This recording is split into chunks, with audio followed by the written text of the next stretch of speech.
Monseigneur Grissa, donc merci de nous accorder cet entretien. Vous êtes le nonce apostolique pour Madagascar, Maurice et Seychelles.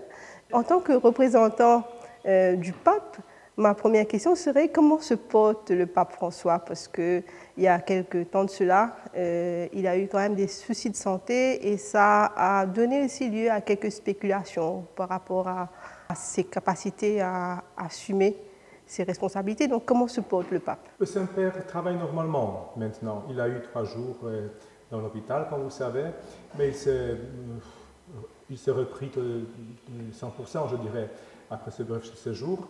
Évidemment, c'est le genou que lui fait mal encore, mais le pape répète souvent qu'on ne gouverne pas l'Église avec un genou.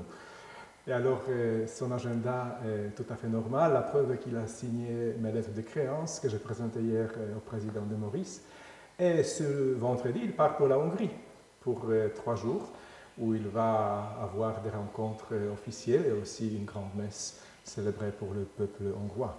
Donc notre pape est en pleine forme, pas lieu de s'inquiéter et pas lieu de se faire comme un scénario une situation similaire à celui du pape Benoît XVI où il a démissionné faute d'avoir la santé qu'il fallait pour assumer ses fonctions.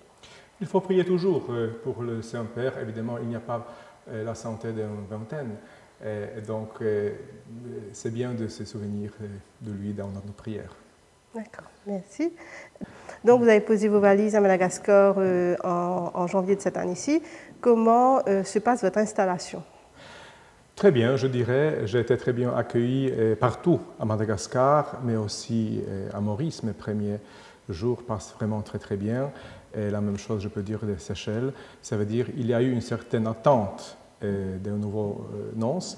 Et moi, j'espère simplement d'être à la hauteur de toutes les attentes qui sont liées à ma présence. Et à Madagascar, voilà, c'est ma résidence, donc j'ai dû un peu aménager l'annonciature, réorganiser aussi le travail, mais maintenant, je dirais que tout marche bien.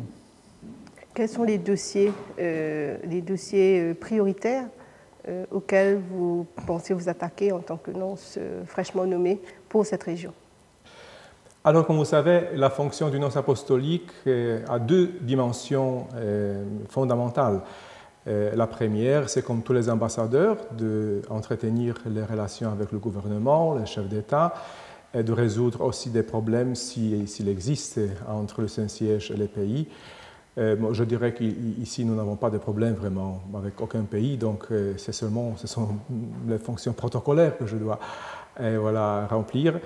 Et la deuxième dimension, c'est la dimension ecclésiale, ça veut dire suivre les activités de l'Église locale partout dans les îles.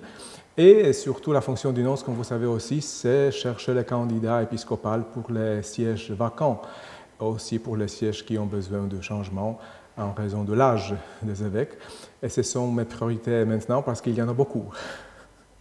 Justement, j'allais venir sur cette question. Je ne fais pas faire dans l'originalité en vous posant la question pour la nomination du prochain évêque à Maurice. Ça fait quand même un certain temps depuis que le sujet est abordé. Où en est ce dossier? Le dossier est déjà à Rome et maintenant c'est le dicaster pour l'évangélisation qui étudie la question. Et puis, après la procédure qu'ils vont suivre, le préfet du dicaster va présenter au Saint-Père les 3 noms et le Saint-Père va nommer un évêque. Est-ce que c'est une question de mois pour une nomination? Est-ce que...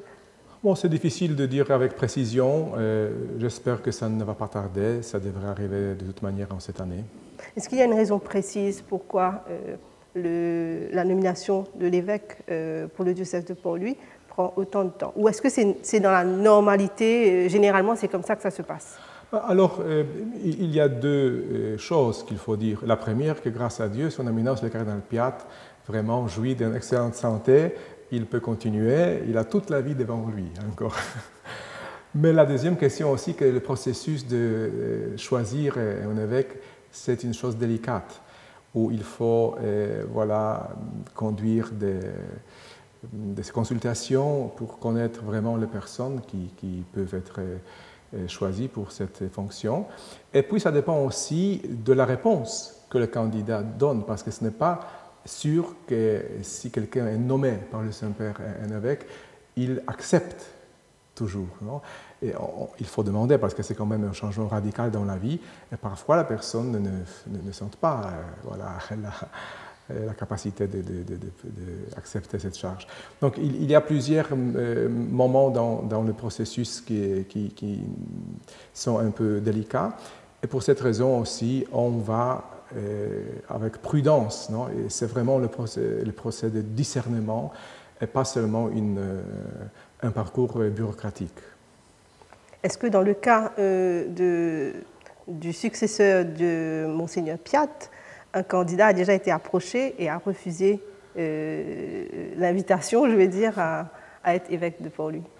Ça, évidemment, je ne peux pas le dire parce que tout est couvert par le secret pontifical.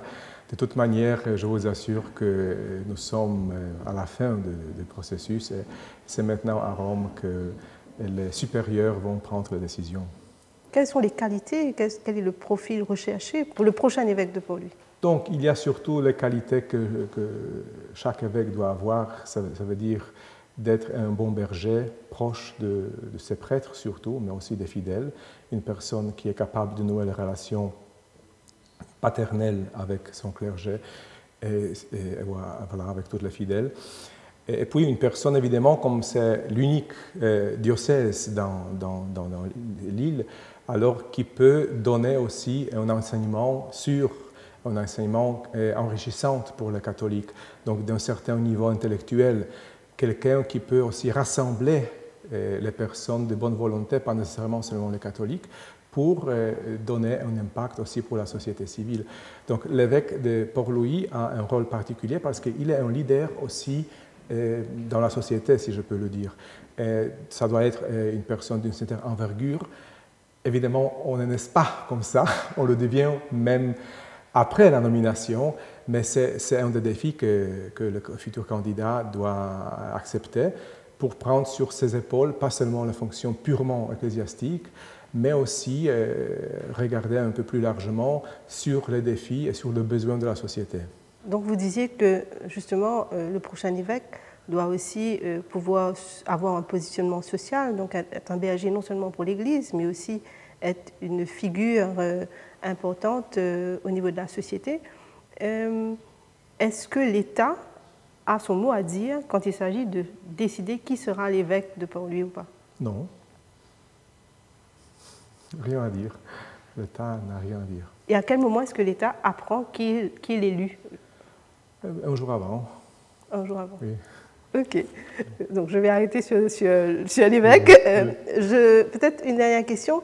Vous êtes nonce, donc vous êtes diplomate. Quelles sont les qualités requises pour assumer une telle responsabilité qui est quand même importante d'envergure internationale? Je me demande aussi cette question. Mais je peux répondre qu'évidemment, pour un nonce, la chose la plus importante est la fidélité au Saint-Père. Parce que nous ne travaillons pas voilà, pour faire quelque chose pour nous-mêmes ou même pour l'Église locale, mais pour représenter le pape. Donc ça veut dire qu'il faut vraiment connaître la pensée du Saint-Père et il faut aussi l'aimer l'Église telle comme elle. Pour pouvoir vraiment apporter quelque chose à l'Église locale et aussi en relation avec les États. Et puis évidemment, c'est ce qu'on demande des nonces, de connaître quelques langues, d'avoir la capacité de parler avec personnes de divers, divers parties de la société. Et évidemment, là, surtout ici, une certaine facilité de déplacement, non? de s'adapter aux circonstances différentes, des points de vue climatiques, des points de vue des conditions de logement, tout ça. Donc, c'est une vie un peu missionnaire, si vous voulez, parce qu'on se déplace beaucoup. Et en même temps, c'est une vie de réflexion, parce qu'il faut interpréter ce qui se passe dans l'Église ou dans la politique même, et interpréter aussi pour donner l'information correcte au Saint-Père. C'est comme ça que le pape vraiment peut gouverner l'Église universelle en recevant des nonces les indications qui l'aident à prendre les décisions d'une importance globale ou régionale. Ça. Donc vous êtes chez nous depuis quelques jours, vous avez eu l'occasion peut-être un peu de connaître l'Église de Maurice, le diocèse de Port-Louis plus particulièrement. Qu'est-ce que vous allez dire au pape par rapport à nous? c'est une église déjà bien établie pour commencer. Évidemment, c'est un moment délicat maintenant parce qu'il y a beaucoup de prêtres âgés et il y a un certain manque de prêtres dans les paroisses. En même temps, le numéro de séminaristes grandit, alors ça laisse l'espoir que dans quelques années, la situation va s'équilibrer.